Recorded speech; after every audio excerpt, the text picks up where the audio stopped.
Hello दोस्तों, banking pro YouTube channel में आपका स्वागत है। आज का जो पज़ल है वो पज़ल का जो सीरीज़ चल रहा है आरआरबी पीओ क्लर्क और आईपीएस पीओ क्लर्क का जो सीरीज़ है उसमें जो पज़ल का आज जो पज़ल है ये पज़ल नंबर 23 है। तो ये जो पज़ल है ये बहुत ही सिंपल पज़ल है और ऐसा पज़ल पहले भी देखने को मिला है, तो हम लोग इसे भी एक मेमोरी बेस्ड के रूप में समझ सकते हैं। तो चलिए क्वेश्चन को पढ़ते हैं और वन बाई वन इसे सॉल्व करते हैं। देखिए किस तरह का पज़ल है, 2 रो वाला पज़ल है। तो 2 रो वाला पज़ल है, इसको कैसे सॉल्व करते हैं इसको देखना है। 8 person A B C D E F G H were seated in a 2 row such that 4 of them were seated in row 1 facing north and 4 of them were in row 2 facing the south। Means देखिए एक रो होना है, 2 रो होना है, रो 1 है, रो 2 है, रो 1 facing north है और रो 2 फेसिंग साउथ है। तो ये एक दूसरे को फेस कर रहे हैं। ऐसे देखिए ये इसको देख रहा है, ये इसको देख रहा है। तो ये यही कंडीशन, ये भी जो है इन्फॉर्मेशन ये भी लिखा हुआ है। In both row the person were seated equidistance from each other such that every person were seated facing another person from the other row. Means आपको समझ में आ गया कि 2 रो है।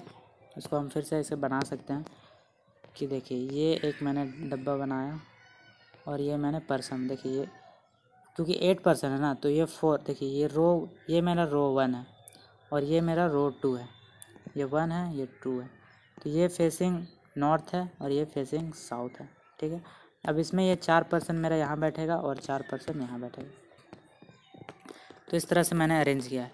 अब इसमें एक इम्पॉर्टेंट चीज़ हमें ये देखना है कि हमें डायरेक्शन कैसे सेट करना है। ठीक है, तो डायरेक्शन सेट करना ही इम्पॉर्टेंट होता है। हमको पता है कि जब नॉर्थ फेसिंग होगा, नॉर्थ फेसिंग मीन्स जब वो नीचे बैठा होगा कोई भी पर्सन, तो इसका राइट किधर होगा, इधर होगा, और लेफ़्ट किधर होगा, इधर। ये नीचे वाले पर्सन के लिए, लेकिन जो ऊपर बैठा होगा पर्सन उसका फेसिंग डायरेक्शन तो ये है साउथ की ओर। तो साउथ की ओर राइट कैसा होता है, इसका राइट इधर होगा और लेफ़्ट किधर होगा, इधर। यानी जो नॉर्थ का है वो साउथ में वो उल्टा हो जाता है, अपोजिट। तो ये हमको इन बातों का ध्यान रखना है। बाकी बात फिर क्वेश्चन में जिस तरह से कंडीशन को दिया हुआ रहेगा उस तरह से उसको सॉल्व करेंगे। ठीक है, तो इस तरह का एक और डायग्राम हम बना लेते हैं ताकि 2 पॉसिबल अगर कोई भी इवेंट आ जाए तो उसको हम लोग अरेंज कर सकते हैं। अब जो है जनरल इंस्ट्रक्शन उसको हम लोग पढ़ते हैं। ठीक है, तो यहाँ तक हम लोगों ने पढ़ लिया है। अब यहाँ से पढ़ते हैं। F was seated second to the right of H who was not seated at the extreme end. F was seated second to the right of H. F was seated second to the right of F, यही लिखा हुआ था, यानी कि H के second right में F है और एच जो है वो एंड पे नहीं है। तो एच जो है वो उसको एंड पे क्रॉस कर लेंगे। तो इसी तरह से कंडीशन को नोट करना है। अब देखिए एच को आप सोच रहे होंगे कि इसको डायरेक्ट हम लोग यहाँ क्यों नहीं रख रहे हैं। तो देखिए एच को हम कहीं भी रख सकते हैं, यहाँ भी रख सकते हैं, यहाँ भी रख सकते हैं, यहाँ भी रख सकते हैं। अब हर जगह के लिए डायरेक्शन अलग होगा। जैसे अगर हम एच यहाँ रखेंगे तो ये तो फेसिंग नॉर्थ होगा, नीचे है ना, तो नीचे होगा तो फेसिंग नॉर्थ होगा, तो इसका राइट डायरेक्शन ऐसे होगा एफ। ठीक है, लेकिन अगर इसी एच को अगर हम ऊपर में ऐसे बैठा देते हैं, ऐसे ऊपर में, तो इसका राइट किधर हो जाता है, इधर हो जाता है, यानी कि ऐसे राइट जाते हैं। नीचे था एच तो ऐसे राइट गए थे, अब की बार ऐसे जाएंगे। तो इसलिए एच का कंडीशन अभी कोई क्लियर नहीं है कि वो कहाँ बैठेगा, तो उसको हम लोग डायरेक्ट अभी लिख के रखेंगे, बाद में उसको हम लोग सॉल्व करेंगे। H was seated opposite to G neighbour. H किसके अपोजिट है, जी के नाइबर के अपोजिट है। He H was seated opposite to G neighbour. तो इसको हम लोग कैसे लिखेंगे, तो इसको हम लोग लिखेंगे कि एच जो अपोजिट है वो जी के नाइबर के अपोजिट है। तो देखिए जी का नाइबर 2 हो सकता है या एक ही हो सकता है। अगर जी एंड पे रहा तो एक ही नाइबर बनेगा। तो अगर जो दोनों में से किसी एक नाइबर में क्या आना है, एच मेरा आएगा। ठीक है, ये कन्फर्म है। ठीक है, लेकिन एच एंड पे नहीं है तो इसका नाइबर भी क्या होना है, एंड पे नहीं होना है। ठीक है, तो यहाँ तक हमको समझ में आ गया। तो इसको हम लोग लिख लिया, तो इसको भी ऐसे घेर देते हैं और फिर हम लोग अगला कंडीशन, क्योंकि अभी कोई पता नहीं कहाँ बैठाना है, तो अगला कंडीशन पढ़ते हैं। G was to the immediate right of C. G was immediate right of C, तो इसको भी हम लोग लिख लेते हैं। G was immediate right, C के राइट में। देखिए हम लोग ऐसे जनरली लिखते हैं राइट, क्योंकि नॉर्मली हम लोग के हिसाब से राइट ऐसे मानेंगे और लेफ़्ट ऐसे लिखेंगे। ठीक है, लेकिन अभी जब उसको हम लोग यहाँ पुट करेंगे तो अगर सी ऊपर चला जाएगा तो इसका राइट इधर नहीं है बल्कि इधर लिखेंगे। ठीक है, तो ये जो हमने अभी कंडीशन नोट किया ये भी समझने के लिए है कि सी के राइट में जी है, वो इमीडिएट मीन्स इसके बीच में कोई गैप नहीं होगा, जस्ट बगल में होगा। ठीक है, बी फेस नॉर्थ। अब देखिए बी फेस नॉर्थ बोल दिया तो इसका मतलब बी क्या होगा, बी जो है वो नीचे होगा, ठीक है, रो 1 में बैठेगा बी, ठीक है। And neighbouring the one who face A, neighbouring the one who face A, neighbouring the one who face A means इसको ये समझना है कि बी जो है, देखिए इसको हम लोग कैसे लिखेंगे, बी जो है वो फेसिंग नॉर्थ है ऐसे, यानी कि बी नीचे होगा, और नाइबरिंग यानी इसका नाइबर इधर भी हो सकता है, इधर भी हो सकता है। इसका नाइबर किसको फेस कर रहा है, ए को, ठीक है। तो इसका नाइबर ए को फेस कर रहा है तो इसको हम लोग ऐसे लिख देंगे, ए को फेस कर रहा है, ठीक है। अब देखिए बी के बगल में नाइबर ये भी है, ये भी है, तो इन दोनों में से कोई भी एक ए को फेस करेगा। तो ए कहाँ जाएगा, ए तो ऊपर चला जाएगा ना, ए कहीं भी बैठेगा ऊपर बैठेगा, ठीक है। तो ये भी हम लोग को ध्यान में रखना है कि ए ऊपर आएगा और बी क्या है, नीचे आएगा। A was second to the left of D, A was second to the left of D, तो ए वाज सेकेंड, तो डी के सेकेंड लेफ्ट में ऐसे होगा, ठीक है। तो देखिए अगर ए तो पता है ऊपर है तो उस हिसाब से डी भी कहाँ चला जाएगा, ऊपर, यानी हमको ऊपर में ए और डी को अरेंज करना है, यही ना। चलिए इसको अरेंज करते हैं। तो इसके दो पॉसिबल कंडीशन हो सकता है, ए को या तो इस एंड, देखिए एक डी के लेफ्ट में है ना, तो डी को हम कहाँ रख सकते हैं, डी के लेफ्ट में, तो डी अगर हम यहाँ रखेंगे तो इसका लेफ्ट तो इधर आएगा ए, क्योंकि साउथ में लेफ्ट इधर होता है और राइट इधर होता है। तो डी का लेफ्ट एक ऐसे हम लोग लिख सकते हैं और एक बार यहाँ लिख सकते हैं, डी के लेफ्ट में ए, ऐसे। ये मैंने दो कंडीशन लेके बनाया है, ठीक है, तो ये आपको ध्यान में रखना है। तो डी के लेफ्ट में, चूँकि ऐसे मैंने जनरली लिखा था ना, अब हमको पता है ए ऊपर होगा तो डी का लेफ्ट तो इधर ही होना है, तो इस हिसाब से ये दो कंडीशन बन गया। तो इसको हम लोग लिख देंगे, ठीक है, और ये कंडीशन मेरा इरेज हो जाएगा, ठीक है।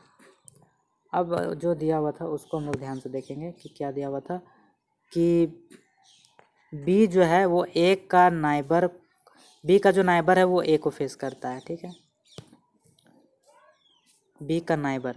तो देखिए बी ए जिसको फेस करेगा, तो देखिए ए तो यहाँ फेस कर रहा है ना, ऐसे है, ऐसे फेस कर रहा है ना, तो ए अगर इसको फेस कर रहा है तो इसका नाइबर तो बी यहाँ होना चाहिए, तो उस हिसाब से बी हमारा कहाँ आ जाएगा, यहाँ आ जाएगा। और इस केस में देखिए बी यहाँ भी हो सकता है और बी यहाँ भी हो सकता है, लेकिन बी के बारे में दिया हुआ था कि बी के बारे में कुछ नहीं दिया हुआ था, ठीक है। तो बी इस केस में दोनों जगह हो सकता है, तो इसको हम लोग थोड़ा सा होल्ड करेंगे, ठीक है। तो बी दोनों जगह हो सकता है, यहाँ भी हो सकता है और यहाँ भी हो सकता है, ठीक है। तो इसको हम लोग अभी लिख के रखेंगे और कंडीशन जो है उसको हम लोग पढ़ेंगे, ठीक है। बी हो गया, उसके बाद एच के बारे में पढ़ेंगे कि एच के एक जी,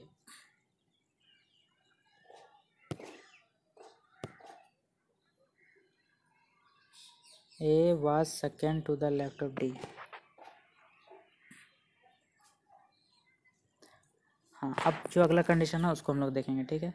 तो देखिए सी और जी को हम लोग अरेंज करने की कोशिश करते हैं और जी के बगल वाला एच को फेस कर रहा है, ठीक है। तो सी और जी को हम लोग कहाँ अरेंज कर सकते हैं, देखिए सी और जी यानी कंसेक्यूटिव दो जगह खड़े हुए हैं, अगर यहाँ सी रखेंगे तो यहाँ जी रखेंगे, सी और जी के लिए यहाँ जगह ही नहीं है, अच्छा यहाँ रख सकते हैं, ठीक है। और सी जी यहाँ नहीं रख सकते, यानी सी जी ऊपर रख ही नहीं सकते हैं, क्योंकि देखिए सी यहाँ रखेंगे तो जी तो फिर एक के जगह नहीं रख सकते, फिर सी यहाँ रखेंगे तो जी को रख नहीं सकते, यानी सी जी के लिए ऊपर जगह नहीं है, नीचे ही हम लोग कहीं रख सकते हैं। तो यहाँ सी के इमीडिएट राइट में, तो सी के राइट में ऐसे ही जी रख सकते हैं। अब भी देखिए इसका हम लोग दो कंडीशन बना सकते हैं, ठीक है। यहाँ हम लोग दो कंडीशन बना सकते हैं, पहला ये कि सी यहाँ होगा, जी यहाँ होगा, ठीक है, और एक कंडीशन सी यहाँ, जी यहाँ, ऐसे। लेकिन जी के बगल में, बगल वाला जी का जो नाइबर है वो एच को फेस करना चाहिए, ठीक है। तो जी के बगल वाला, अगर इन दोनों कंडीशन, तो जी के बगल वाला एच को कैसे करेगा, देखिए अगर जी यहाँ होगा तो इसका नाइबर एक यहाँ है, एक यहाँ है, ये डी को फेस करता है, ये ए को फेस करता है, तो एच के लिए जगह है नहीं है, इसलिए सी और जी जो है यहाँ नहीं होगा, सी और जी कहाँ होगा, यहाँ होगा, ठीक है। अब जी यहाँ होगा तो इसका नाइबर यहाँ है और यहाँ है, तो इसका नाइबर एच को यहाँ नहीं कर सकता क्योंकि एच एंड पे नहीं है, ठीक है। तो ये नाइबर जो है ये एंड पे नहीं बनेगा ना, तो ये एच हम लोग यहाँ लिख सकते हैं, ठीक है। इस तरह से सारे कंडीशन को अच्छे से मिला के चेक करना है कि जी का नाइबर किसको फेस करेगा, एच को, और एच जो है वो एंड पे नहीं होना चाहिए, और एच के राइट में एफ भी होना चाहिए। तो एच का राइट में, एच के राइट में अपना, तो देखिए ऊपर में जो बैठा हुआ है साउथ, उसका राइट तो इधर होगा ना, इधर होगा, इधर तो लेफ्ट होता है, तो इधर एफ नहीं रख सकते, यानी कि सी जी यहाँ भी नहीं हो सकता, क्योंकि ये कंडीशन ही गलत है। क्योंकि लास्ट कंडीशन हम लोग सी जी यहाँ लगा के देखे थे, जिसमें एच यहाँ आ रहा था, लेकिन एच का राइट जो है वो नॉर्थ के साउथ होने की वजह से इधर जाएगा राइट, ना कि इधर। तो इसलिए कंडीशन क्या हो गया, मेरा गलत हो गया, क्योंकि सी और जी के लिए अब कहीं जगह नहीं, ठीक है। तो इसलिए मैंने इस पार्ट को पूरा मिटा देता हूँ, ठीक है। अब हम लोग इस पार्ट में बनाते हैं। सी जी हमको दिखाई दे रहा है यहाँ, सी जी हमको यहाँ दिखाई दे रहा है। अब जी और सी जी को और अब हम लोग और कहीं नहीं रख सकते, देखिए सी और जी के लिए कहीं जगह नहीं था, इसलिए यहीं रख सकते। अब जी का नाइबर के अपोजिट एच होगा, तो जी का नाइबर यहाँ है, इसके अपोजिट एच यहाँ नहीं रख सकते, क्योंकि एच को एंड पे नहीं रखना है, ठीक है। तो जी का नाइबर बी भी है, तो बी के अपोजिट यहाँ एच हो जाएगा, एकदम परफेक्ट यही होगा। और एच के सेकेंड राइट में एफ था, है ना, ये देखिए सेकेंड राइट में एफ है। तो एच के सेकेंड राइट देखिए नॉर्थ है, साउथ में है ना, साउथ का राइट ऐसे होता है, तो ऐसे होता है, तो इसलिए एच का सेकेंड राइट, एक राइट सेकेंड राइट कहाँ हो जाएगा, एंड पे मेरा आ जाएगा एफ, तो यहाँ एफ हो गया। तो इस तरह से ये पजल सॉल्व हो गया, A B C D E F E बचा हुआ है, तो ई मेरा यहाँ होगा। तो इस तरह से ये पजल फाइनली सॉल्व हो गया। थोड़ा सा आपको लेंदी लग सकता है, लेकिन बिल्कुल ही एग्ज़ाम लेवल का पजल है ये। इस तरह से पजल को सॉल्व कीजिए, कंडीशन कैसे नोट करना है, और डायरेक्शन बहुत इंपॉर्टेंट चीज़ है कि साउथ और नॉर्थ में कैसे डायरेक्शन, राइट और लेफ़्ट कैसे होता है, ठीक है। इधर राइट होगा, लेफ़्ट होगा, इधर लेफ़्ट होगा और इधर राइट होगा। तो इस तरह से हमको डायरेक्शन को भी लेकर चलना है और क्वेश्चन को बनाना है। तो इस तरह से ये पजल फिर फाइनली सॉल्व हो गया। और आप लोग खुद से प्रैक्टिस कीजिए, और अगर आप लोग मेरे चैनल में नए हैं तो चैनल को सब्सक्राइब करना मत भूलिएगा। अगर आप लोग किसी भी बैंकिंग एग्ज़ाम की तैयारी कर रहे हैं तो प्री के लेवल का पजल का ये सीरीज़ है, बिल्कुल अच्छा सीरीज़ है, आप लोग इस चैनल से जुड़ जाइए जितना जल्दी हो सके।